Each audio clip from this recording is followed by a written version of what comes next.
안녕하세요. 김남미입니다. 한 가지 주제를 가지고 글을 써본 다음에 그 안에 있는 문법과 표현들을 배워보는 시간입니다. 오늘의 주제는 최근 들어 배우기 시작한 것은 무엇인가요? 라는 주제인데요. 저는 어렸을 때부터 여러 사람 앞에서 떨지 않고 말을 잘하는 사람들을 대단하다고 생각을 했었어요. 저도 나중에 좀 나이가 들어서 경험이 풍부해지고 나면 테드 같은 무대에서 연설을 해보고 싶은 꿈이 있는데요. 연설을 잘하기 위해서는 일단 말을 잘하는 사람이 되어야 해요. 그래서 이번에 기초 스피치라는 강의를 시작하게 되었습니다. 이 내용을 가지고 한번 어떤 내용들이 있는지 같이 공부해 보도록 할게요. 한 달 전 온라인 클래스를 훑어보다가 기초 스피치라는 강의를 끊어서 스피킹 스킬을 배우고 있는 중이다. 여기서 훑어보다와 강의를 끊다 라는 단어를 배워보려고 합니다. 훑어보다는 한쪽 끝에서 다른 끝까지 쭉 보는 것을 훑어보다라고 말을 합니다. 처음부터 끝까지 하나하나 세심하게 살펴보는 것을 훑어보다라고 해요. 하지만 시간이 없어서 그냥 빠르게 보고 싶어요. 이럴 경우에는 훑어보다 앞에 대강, 대충 이라는 말을 넣으면 그냥 빠르게 눈으로 보는 것을 대강 훑어보다, 대충 훑어보다 이렇게 말을 할 수 있습니다. 그 다음에 끊다라는 표현이에요. 이것은 실이나 줄, 끈 이런 것들이 따로 떨어지는 상태를 끊다라고 합니다. 이것은 사람과의 관계에서도 쓸 수 있는데요. 친구와의 인연을 끊다. 부모님과 사이가 좋지 않아서 부모님과 사이를 끊다 라고 말을 할 수도 있고요. 하던 일을 하지 않거나 멈추게 되는 경우에도 쓸 수 있습니다. 예를 들면 담배를 끊다, 술을 끊다 이것처럼 쓸 수 있어요. 하지만 여기서 재밌는 것은 표를 끊다, 옷감을 끊다, 학원을 끊다, 헬스장을 끊다 처럼 어딘가에 등록을 해서 배우게 되는 것도 끊다라는 표현을 씁니다. 재밌게도 시작을 하는 것도 끊다. 이 학원을 다니는 도중에 마음에 들지 않거나 내 개인적인 이유로 인해서 더 이상 다닐 수 없는 경우에도 끊다라는 표현을 합니다. 그래서 대화의 앞뒤 문맥을 잘 살펴봐야 하는데요. 예를 들면 요가가 배우고 싶어서 요가 학원을 끊었어요. 이것은 학원에 등록을 해서 배우기 시작했다는 얘기입니다. 하지만 나 그 요가 학원 시간이 없어서 못 다닐 것 같아. 그냥 그 학원 끊었어. 이렇게 하게 되면 그 학원에 더 이상 다니지 않는다는 얘기가 됩니다. 그리고 아이토키 수업에서 일일이 한 번씩 돈을 내는 경우도 있지만 패키지라는 상품이 있어요. 그것을 살 때도 네, 저는 선생님의 수업을 패키지로 끊었어요. 라고 말을 할 수 있습니다. 여기에서처럼 어딘가에 등록을 해서 배우게 되거나 아니면 헬스장에 등록을 해서 운동을 시작을 했거나 이럴 경우에도 끊다 라는 표현을 많이 쓰니까 많이 연습을 해보시기 바랍니다. 다음 여기서 뭐뭐 하다가와 이제 끊어서라는 문법을 배워보도록 하겠습니다. 동사 뭐뭐 하다가 가를 생략을 해주셔도 돼요. 동작이 잠깐 중단되고 다른 동작이나 상태로 바뀔 때 이 표현을 쓸 수가 있는데요. 예를 들어 보겠습니다. 어제 저녁에 넷플릭스를 보다가 잠들었어요. 넷플릭스를 보는데 이제 잠이 오니까 잠자는 상태로 바뀌었어요. 그래서 넷플릭스를 보다가 잠들었어요. 이쪽으로 가다가 오른쪽으로 가세요. 이쪽 길로 가다가 오른쪽으로 가세요. 집에 오다가 나오미 씨를 만났어요. 집에 오다가 나오미 씨를 만나게 되는 상태로 바뀐 거죠. 집에 오다가 나오미 씨를 만났어요. 계속 서울에서 살다가 2주 전에 부산으로 이사했어요. 한국어를 공부하다가 모르는 것이 있어서 친구에게 물어봤어요. 이 동사 하다가는 이것처럼 동작이나 상태가 바뀌는 경우 말고도 어떤 일의 원인이나 이유가 되는 상황에서도 쓸 수가 있는데요. 예를 들면 의자 위에 올라가 커튼을 달다가 떨어져서 허리를 다쳤어요. 허리를 다친 이유가 의자 위에 올라가서 커튼을 이렇게 매다는 것을 달다라고 하는데 커튼을 달다가 떨어졌대요. 그래서 이제 허리를 다쳤어요. 수업 시간에 떠들다가 선생님께 혼났어요. 선생님께 혼난 이유가 수업 시간에 떠들다가 버스를 타고 가다가 멀미를 했어요. 멀미라는 것은 버스나 배, 비행기 이런 것들을 타고 가다 보면 굉장히 속이 메스껍고 어지러울 때가 있는데요. 이런 경우 멀미를 하다라고 해요. 멀미를 한 이유가 버스를 타고 가다가 여기에서처럼 이유가 되는 상황에서도 쓸 수가 있으니까 여러 가지로 변형을 해서 많은 연습을 해보시기를 바랍니다. 그 다음 여기서 끊어서 강의를 끊다. 아까도 말씀드렸다시피 강의를 수강을 하다라는 뜻입니다. 강의를 끊어서 어서라는 문법을 한번 보고 가도록 할게요. 어서는 여러분들이 많이 알고 계시는 아서, 어서, 해서 원인과 결과를 나타내는 문법에도 사용을 하지만 여기에서처럼 시간의 순서대로 일어난 일일 때도 사용을 할 수 있습니다. 예를 들면 어제 시장에 가서 과일을 샀어요. 시장에 간 것이 먼저고 과일을 산 게 두 번째예요. 어제 시장에 가서 과일을 샀어요. 시간의 순서죠. 서울역에서 내려서 전철을 갈아타요. 서울역에서 내리는 게 먼저, 그 다음에 전철을 갈아타요. 두 번째, 다음 예문, 한라산에 가서 등산을 했어요. 한국어를 공부해서 한국에서 취직하고 싶어요.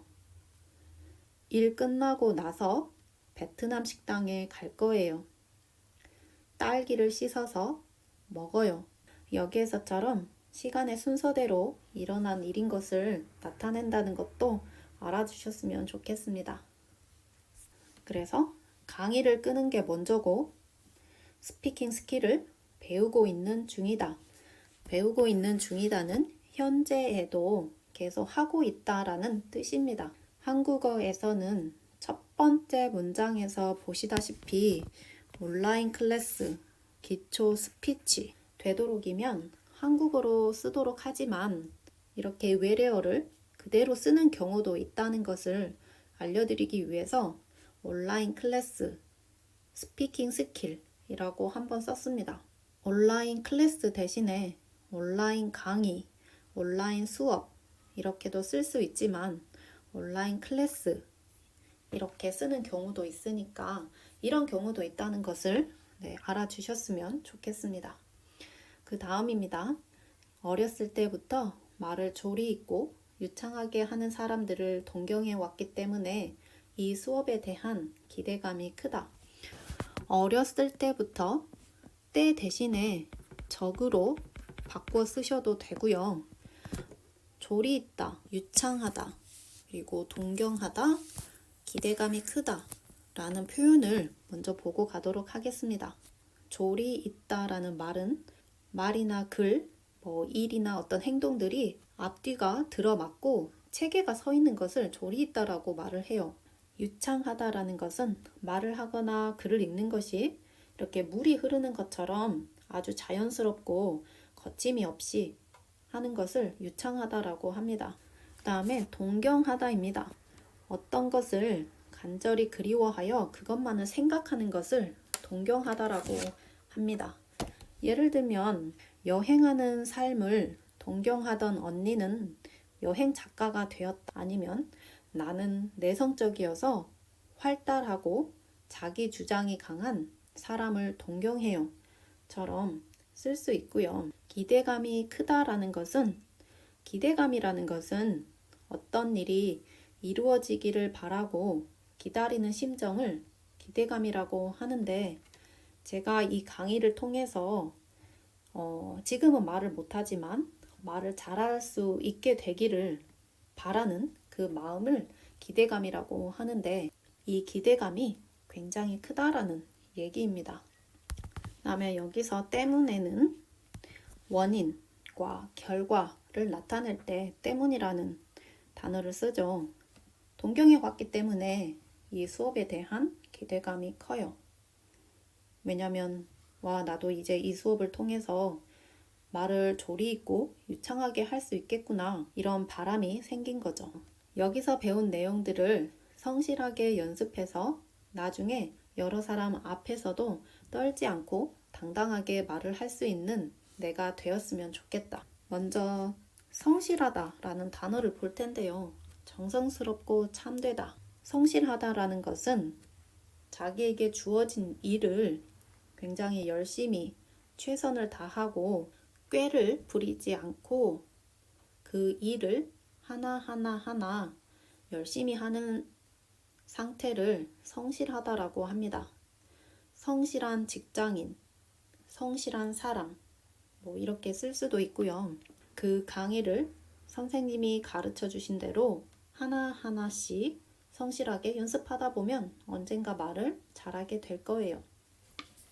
그 다음은 떨다입니다. 어떤 물체든 사람 몸이든 빠르게 반복해서 흔들리는 것을 떨다라고 합니다. 이것은 추워서 떨 수도 있고 두려워서 떨 수도 있고 긴장을 한 나머지 몸이 떨릴 수도 있습니다. 여러 사람 앞에서 발표를 하는 경우에 다리가 떨릴 수도 있고 목소리가 떨려서 이제 말을 할 때 떨리는 목소리가 전해져 오는 경우도 있어요.